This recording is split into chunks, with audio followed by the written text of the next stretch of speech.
I want you to know tonight that we as a people will get to the promised land. Le progrès humain n'est ni automatique ni inévitable. Bienvenue sur WatchMojo.com et aujourd'hui nous en apprenons davantage sur l'histoire du mouvement des droits civiques aux États-Unis. La fin de la guerre civile américaine en 1865 marque effectivement la fin de l'esclavage, mais les Afro-Américains avaient un long combat devant eux pour obtenir leurs droits égaux. À partir de 1870, tout citoyen mâle avait le droit de voter. Cependant, les Noirs étaient découragés de le faire par la violence et éventuellement par des stipulations légales. En 1896, la Cour suprême a décidé de maintenir la ségrégation raciale dans les entreprises privées dans un procès appelé Plessy vs. Ferguson. Bientôt élargi pour inclure les écoles, plusieurs États du Sud appliquaient cette mentalité séparés mais égaux dans tous les aspects de la vie. Cependant, ceci a mené à l'application des lois Jim Crow, qui faisaient en sorte que les Noirs soient traités comme des citoyens de seconde classe. Plusieurs institutions sont demeurées séparées jusqu'aux années 1900, incluant les écoles, le transport en commun, les toilettes, les abreuvoirs et plus. En 1909, un groupe de militants proéminents noirs et blancs a créé l'Association nationale pour l'avancement des gens de couleur, ou la NAACP. Leur but était d'augmenter l'égalité raciale et de s'attaquer aux problèmes tels que les lois Jim Crow. Malheureusement, c'est entre 1910 et 1930 que le groupe suprématiste blanc, le Ku Klux Klan, a profité de sa plus grande expansion. Suivant la Première Guerre mondiale, le NAACP s'est dévoué à abolir le lynchage par les foules blanches. Vers le milieu du siècle, le groupe est devenu instrumental dans le procès Brown vs. The Board of Education of Topeka. Ce recours collectif déposé en 1951 demandait que la ségrégation raciale dans les écoles soit abolie.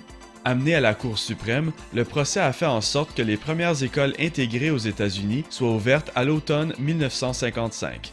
Encouragé par cette décision, le mouvement des droits civiques a organisé des boycotts, des marches, des occupations et d'autres manifestations non violentes à forte visibilité.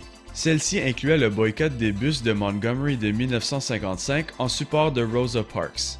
Un point tournant est venu en 1957 quand une école secondaire de l'Arkansas a admis un groupe d'Afro-Américains surnommé le Little Rock Nine.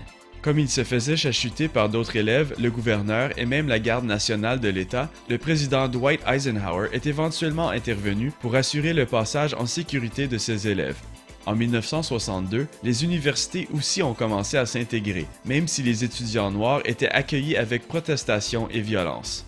Le mouvement des droits civiques a continué jusqu'aux années 60, avec le support du président nouvellement élu John F. Kennedy et son frère, le ministre de la Justice Robert Kennedy. La violence de la campagne à Birmingham, en Alabama, a influencé le président à donner son plein appui au mouvement. A great change is at hand, and our task, our obligation, is to make that revolution, that change, peaceful and constructive for all. Le 19 juin 1963, il a proposé un projet de loi de droits égaux au Congrès qui a été approuvé en 1964 après sa mort avec le support du président Lyndon Johnson. Cette loi abolissait toute législation existante qui permettait la discrimination et son approbation a largement été influencée par Martin Luther King Jr. et la marche vers Washington du mois d'août 1963.